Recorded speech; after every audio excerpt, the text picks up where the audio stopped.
नमस्कार, आप देख रहे हैं तिरहुत न्यूज़ और आपके साथ मैं हूं गौरव कुमार पांडे। जैसा कि आप सभी लोग जानते हैं कि तिरहुत न्यूज़ के माध्यम से हम हाजिर हैं के कार्यक्रम में आए दिन अपने खास मेहमान से मुलाकात करते हैं और उनसे जानने की कोशिश करते हैं कि इस समय शहर में तत्काल मुद्दाएं क्या हैं और किन विषयों पर हम लोग बात करके जनता के समक्ष अपनी बातों को रख सकते हैं। आज हम हाजिर हैं के कार्यक्रम में हमारे साथ जुड़े हुए हैं फायर वर्क्स एसोसिएशन मुजफ्फरपुर जिला के अध्यक्ष इम्तियाज़ अहमद जी। इम्तियाज़ अहमद जी, आपका बहुत बहुत स्वागत है हमारे तिरहुत न्यूज़ चैनल में। धन्यवाद बहुत बहुत आपको। सर, आप एक चीज़ आपसे सर जानने की कोशिश करेंगे कि विगत 2 दिन पहले भागलपुर में जिस तरीके से पटाखे बनाने की फैक्ट्री में जो ब्लास्ट हुआ था उसमें 14 लोगों का सर उसमें लोगों की जान गई थी। काफ़ी दुखद समाचार आया पूरे बिहार के लिए, चूँकि ये पटाखा मंडी है और आप फायर वर्क्स एसोसिएशन के आप यहाँ के सर प्रेसिडेंट हैं मुजफ्फरपुर जिला के। आप सर इसके विषय में क्या कहना चाहेंगे कि किस तरीके से ये घटना हुई और क्या कुछ प्रिकॉशन यहाँ लिया जा रहा है सर? देखिए, सबसे बड़ी बात है कि जो घटना घटी है जी, उस पर हमारे देश के माननीय प्रधानमंत्री श्री नरेंद्र मोदी जी ने भी ट्वीट के द्वारा honourable chief minister Shri Nitish Kumar ji से व्यक्त किया है, दुख व्यक्त किया है। और तमाम लोग, जितने भी लोग हैं, ये दुख व्यक्त करने का पल है। जो घटना हुई है उसकी हम निंदा करते हैं।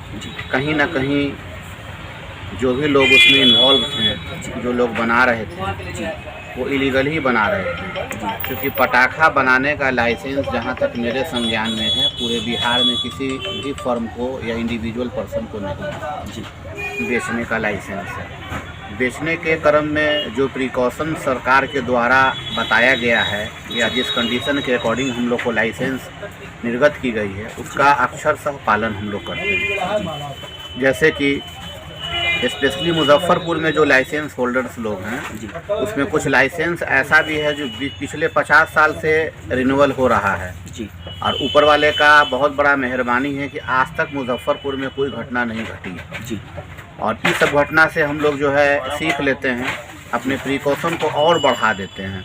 जैसे कि अभी हम आपको बताएंगे कि प्रिकॉशन क्या है हमारे जी। मुजफ्फरपुर में प्रत्येक दुकानदार जितने भी हैं, चाहे वो छोटे दुकानदार हों या बड़े दुकानदार हों, सब आदमी के पास 24 आवर्स जब तक दुकान खुली रहती है, 365 दिन, सीज़न हो या सीज़न नहीं हो, ये हम लोग के दुकान के रोजमांचा में ऐड है कि हम लोग बालू, पानी, आग बुझाने वाले यंत्र सब लोगों के दुकान में रहती है। हम लोगों के दुकान में जो आप देख रहे हैं बिजली का कनेक्शन, ये शॉर्ट सर्किट विधि के द्वारा जो है इसको हम लोग अपने यहाँ बनवाए हुए हैं। कहीं भी किसी तरह की कोई बिजली द्वारा शॉर्ट सर्किट होती है तो प्लग गिर जाता है जी, किसी तरह की तबाही होने से हम लोग बच जाते हैं जी। दूसरी बात, इस मुजफ्फरपुर में छाता बाज़ार में 1,000 लीटर पानी का टंकी और उसके साथ इन इमरजेंसी हुड में आपातकालीन अवस्था में आग बुझाने के लिए एक सिस्टम लगी हुई है, जो भी हम आपको दिखाना चाहेंगे कि आपके माध्यम से तमाम लोग तक ये बात पहुँचे। अगर कभी वैसा होता है तो फायर ब्रिगेड के आने से पहले आग पे कंट्रोल हो जाएगा। यहाँ से 1/2 किलोमीटर पे जो है समझ लीजिए आपको पोखरी भी है जी, वहाँ से भी हम लोग को इन इमरजेंसी में जो है मदद मिल जाएगा जी। अंडर 1 किलोमीटर में अग्निशमन विभाग है, जहाँ सारी दमकल की व्यवस्था रहती है। हम लोग पूरा प्रिकॉशन करते हैं कि कोई सिगरेट पी के मेरे दुकान में नहीं आए, कोई आदमी कुछ जलाए नहीं, कोई आदमी कुछ करे नहीं।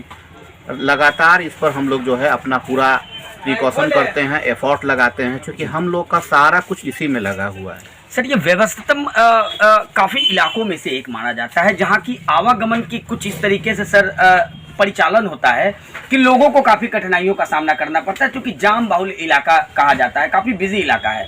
इस दरमियान अगर खुदा ना खास्ते अगर कोई इस तरीके का अगर घटना होता है तो क्या जाम इस पर कुछ बाधक बन सकता है सर? देखिए, जाम तो पूरे मुजफ्फरपुर शहर में लगता है, इस मोहल्ले में भी कभी कभी लगती है, लेकिन ये हम लोग सेल्फ जो प्रिकॉशन किए हुए हैं, मतलब आग लगने के बाद एकाएक आग नहीं बढ़ेगा, उसको भी कम से कम 10 मिनट 20 मिनट का वक्त चाहिए, आधे घंटा का वक्त चाहिए। हम लोग के पास आग बुझाने वाले यंत्र हर दुकान में मिलेगी, 1 नहीं, 2 नहीं, 3 नहीं, 4 है, किसी के पास 5 है, और बालू है, पानी है। आप सेल्फ रीडिंग हम लोग करते रहते हैं। अब रहा कि ऐसा तो कभी घटना नहीं घटा है, ऊपर वाले से हम लोग का यही प्रे है कि कभी घटे नहीं किसी के साथ भी। अगर वैसा होगा तो सेल्फ आदमी कम से कम 1 आवर तक उसको सेल्फ डील कर सकता है, और आफ्टर 1 आवर तो बहुत सारा व्यवस्था आ जाएगा। ऐसा हुआ नहीं है, जो तैयारी है उसके अकॉर्डिंग हम आपसे एक्सप्लेन कर रहे हैं। सर एक सवाल और सर जानने की सर कोशिश करेंगे कि ये भागलपुर इलाके में सर ज़िले में सर ये पहला सर घटना नहीं है, इससे पहले भी इसी तरीके के सर घटना वहाँ पर सर प्रतीत हुए प्रकाश में आए, लेकिन फिर भी उससे सर इस तरीके के मामलों पर सर नियंत्रण नहीं हो पाया। इसको आप किस नज़र से देखते हैं सर? देखिए, भागलपुर में ये प्रथम घटना नहीं है, पेपर के माध्यम से मेरे भी संज्ञान में आया है जी।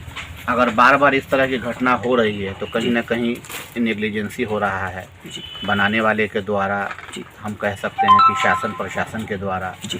तबकि शासन प्रशासन को हर बात में इन्वॉल्व करके उनके ऊपर सारा खामी डाल देना ही मेरे हिसाब से मुनासिब नहीं है जी। क्योंकि ज़िला प्रशासन के ज़िम्मे पूरा ज़िला होता है। ज़िला में अप्रॉक्सली जो बिहार के डिस्ट्रिक्ट का आबादी है वो अंडर 20 लाख एवं 25 लाख है जी। सारे चीज़ को देखना होता है। अगर इलीगल काम जो लोग कर रहे थे हम तो यही बोलेंगे कि उन लोग को चिन्हित करके सज़ा मिले। इसकी पुनरावृत्ति हमारे बिहार के किसी ज़िले में 38 ज़िले में कहीं नहीं है। सर ये ग्रीन पटाखे क्या होते हैं, और खास करके देखा जाता है आमतौर पर ये पटाखा का जो सीज़न होता है ये शादी जब लगन जिसको हम लोग कहते हैं मुहूर्त में, उस दरमियान इसकी बिक्री काफ़ी तेज़ हो जाती है, या फिर दीपावली वगैरह में इसकी बिक्री तेज़ होती है।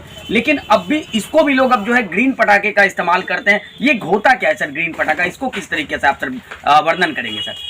देखिए, ग्रीन पटाखा के संदर्भ में हम आपको क्लियर कर देना चाहते हैं जी कि पूरे दुनिया में जितने भी देश हैं उसमें 75% देश में पटाखा को छोड़ा जाता है जी।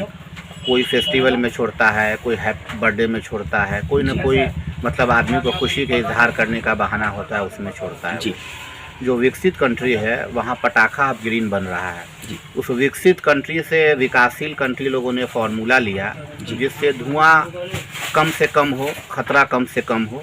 हमारे यहाँ 2020 से विकसित देशों से फार्मूला लेके पटाखा बनाने वाली फैक्ट्री जो तमिलनाडु के शिवकाशी में है जिसका ज़िला विरुधुनगर है जी, 85% कंपनी इम्प्लीमेंट कर रही है ग्रीन पटाखा। जो 15% नहीं बना पा रही है उसको गवर्नमेंट के द्वारा बंद कर दिया गया है जी। ये पटाखा जो है हर तरह से नुकसान से समझ जाइए कि बचाता है और धुआं वगैरह जो पहले होता था उसके अकॉर्डिंगली धुआं में इसमें 85% कम है प्रदूषण के मामले में। और इसका एक डिपार्टमेंट मॉनिटरिंग कर रहा है जिसको नीरी बोलते हैं, NERI जी जी, वो इसको पहले पास करती है, इसका एडिशनल लाइसेंस देती है उत्पादनकर्ता को, वो बनाती है, उसके बाद डिस्ट्रीब्यूट करती है, उसके बाद जो है वो उसको यूज़ करने वाले के हाथ में आता है। बहुत हद तक पहले के अकॉर्डिंग अभी जो माल बन के आ रहा है जिसको ग्रीन पटाखा बोलते हैं बहुत हद तक बेटर है और डे बाय डे इसमें कुछ न कुछ इम्प्लीमेंट हो रहा है कि और बेहतर हो क्योंकि सबसे बड़ी समस्या धुआं, पॉल्यूशन के कारण जो है बहुत सारी बीमारी भी होती है। तो इसका बचाव हो रहा है चूँकि देखिए फायरवर्क्स इंडस्ट्री पूरे भारत में 6000 करोड़ का कारोबार करती है जिससे प्रोविंशियल गवर्नमेंट को और सेंट्रल गवर्नमेंट को GST के रूप में 9 दूनी 18% आता है। एक आदमी का शेयर 9% है।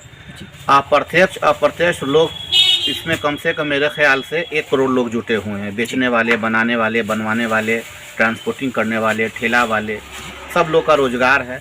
और भारत का एक बहुत बड़ा ट्रेडिशन है, दिवाली में लोग इसको छोड़ते हैं, थोड़ा बहुत जो है मुजफ्फरपुर जैसे शहर में लोग लगन में भी छोड़ते हैं।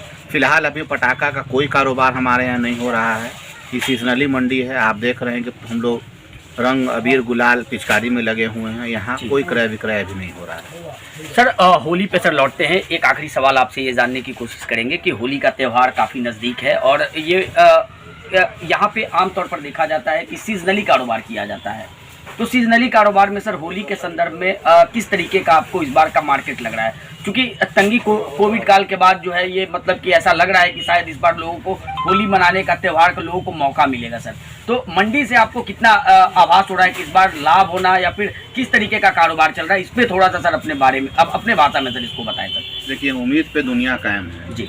कोई भी कारोबारी यही सोचता है कि हमारा जो भी सीज़न है या फेस्टिवल है वो पिछले वर्ष से आने वाले वर्ष में बेहतर हो जी।